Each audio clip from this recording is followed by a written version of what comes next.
नमस्कार दोस्तों, ज्ञान वृष्टि चैनल में आपका हार्दिक स्वागत है।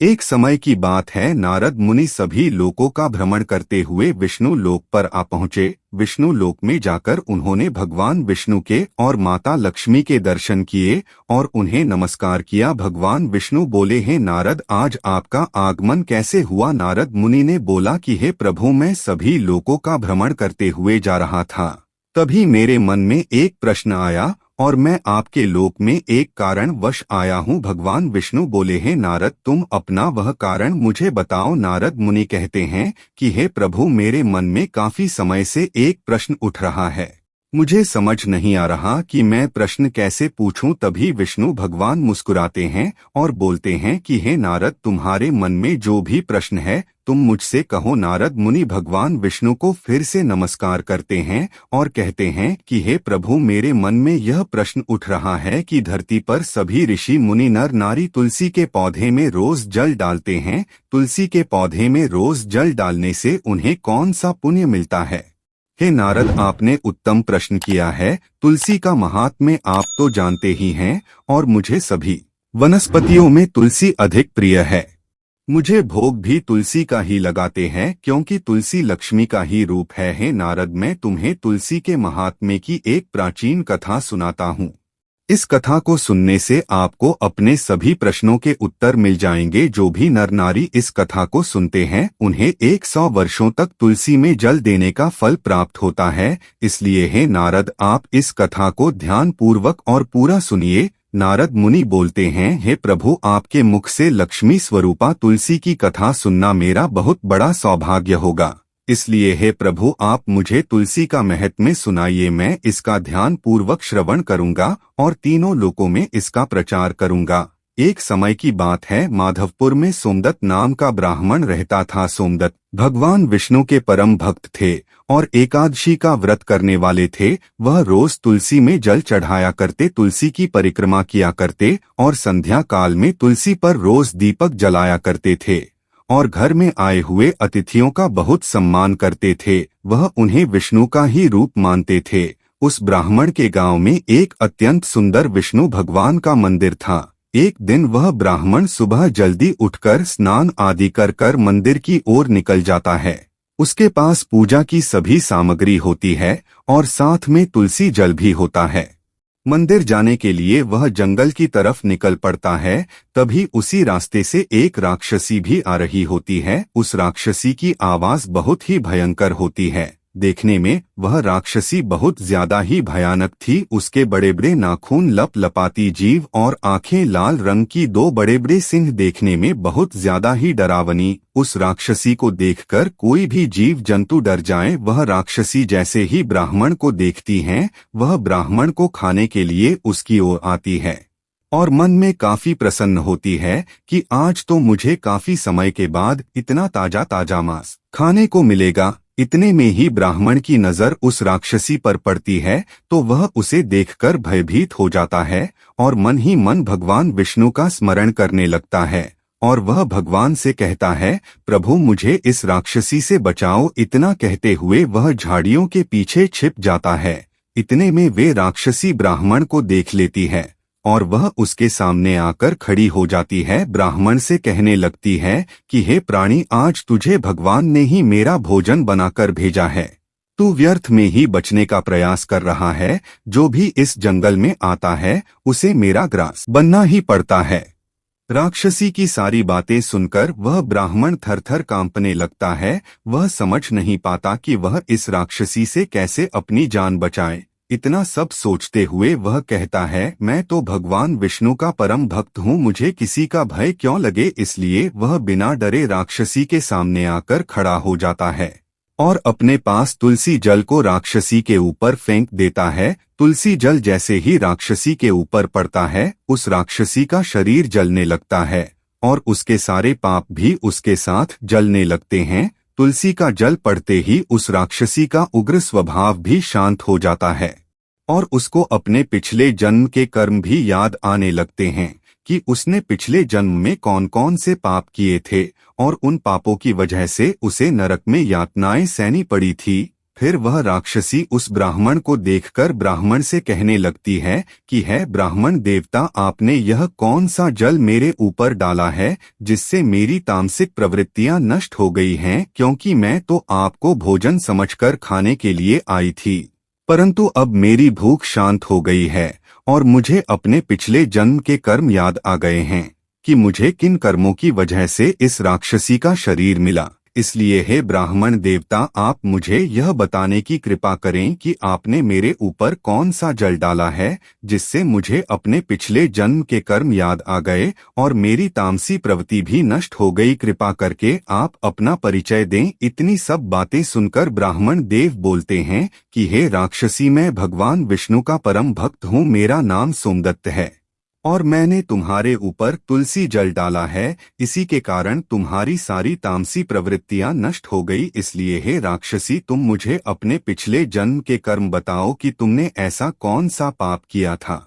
जिसकी वजह से तुम इस जंगल में राक्षसी का रूप लेकर घूम रही हो। मुझे अपनी सारी कथा सुनाओ, अगर तुम्हारी मुक्ति का कोई उपाय होगा तो मैं तुम्हें अवश्य बताऊंगा। हे ब्राह्मण देव, मैं आपको अपने पूर्व जन्म की कथा सुनाती हूँ। नौराष्ट्र नाम के नगर में भोला नाम का एक ब्राह्मण रहता था जो अत्यंत ही गुणवान और धर्म का पालन करने वाले थे। मैं उन्हीं की पत्नी थी और मेरा नाम गौरी था। मैंने कभी भी अपने पति की सेवा नहीं की, कभी भी मैंने उनकी आज्ञा का पालन नहीं किया और मैं अपने पति को हमेशा बासी भोजन खिलाती थी और अपने लिए मिष्ठान बनाती थी। मेरे पति मेरे इस व्यवहार से बड़े दुखी रहते थे, वह मेरे इस आचरण से काफी परेशान रहने लगे। तभी उन्होंने एक विचार किया कि क्यों ना मैं दूसरा विवाह कर लूं। उनकी इतनी सब बातें सुनकर मैंने विष खाकर अपने प्राण त्याग दिए। यमराज के दूत आकर मुझे अपने पाश में बांधकर घसीटते हुए यमराज के पास ले जाकर खड़ा कर दिया। यमराज ने मुझे देखकर चित्रगुप्त से कहा कि हे चित्रगुप्त, जरा देखो कि इस स्त्री ने ऐसे कौन से कर्म किए हैं। चित्रगुप्त ने जब उसके कर्मों का लेखा जोखा देखा तो उन्होंने यमराज से कहा कि हे प्रभु, इस स्त्री ने तो कोई भी पुण्य का काम नहीं किया, इसने तो केवल पाप ही पाप किया है।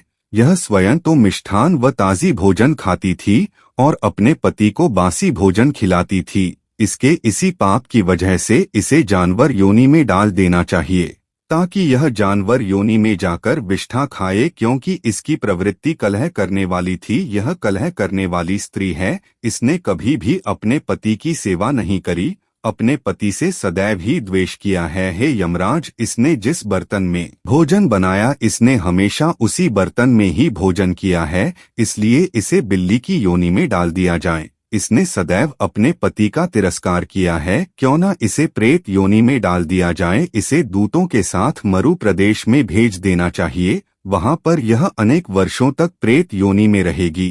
चित्रगुप्त के द्वारा मेरा लेखा जोखा बताने के बाद यमराज ने अपने दूतों को आज्ञा दी और मुझे नरक में डाल दिया।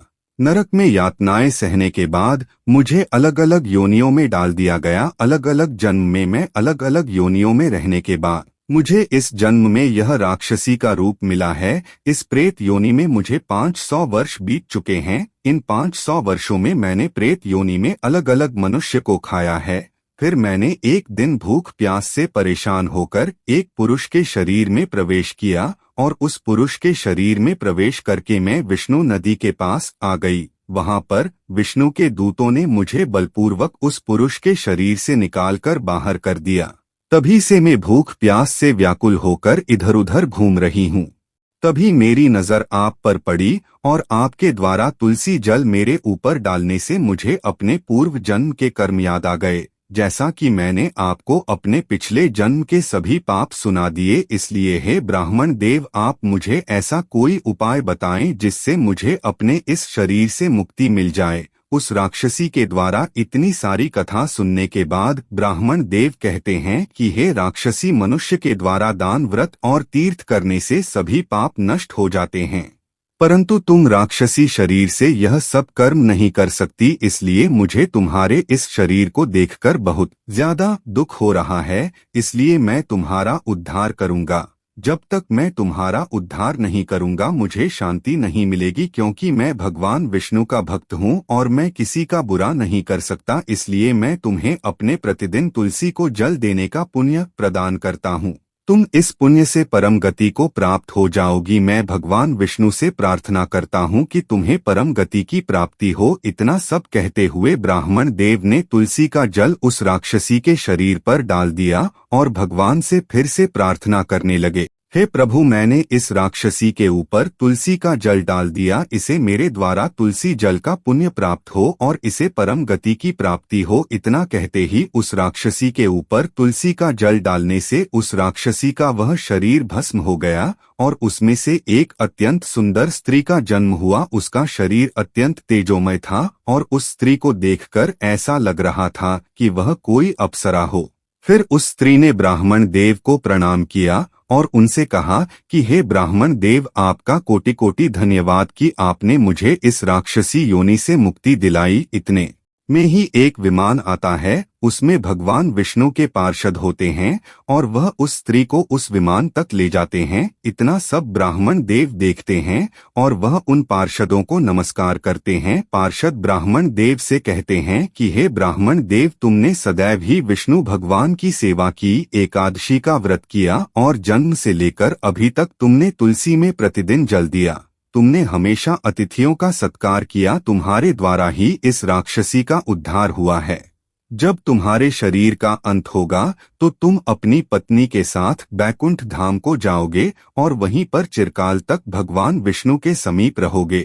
इस प्रकार भगवान विष्णु कहते हैं कि हे नारद, प्रतिदिन तुलसी में जल देने से सोमदत्त ब्राह्मण ने अपने सारे पुण्य उस राक्षसी को देकर उसको उस शरीर से मुक्ति दिलाई और उसको बैकुंठ धाम में पहुंचाया। इसलिए हे नारद, मुझे वनस्पतियों में तुलसी अधिक प्रिय है और मासों में मुझे कार्तिक मास और व्रत में मुझे एकादशी का व्रत अधिक प्रिय है।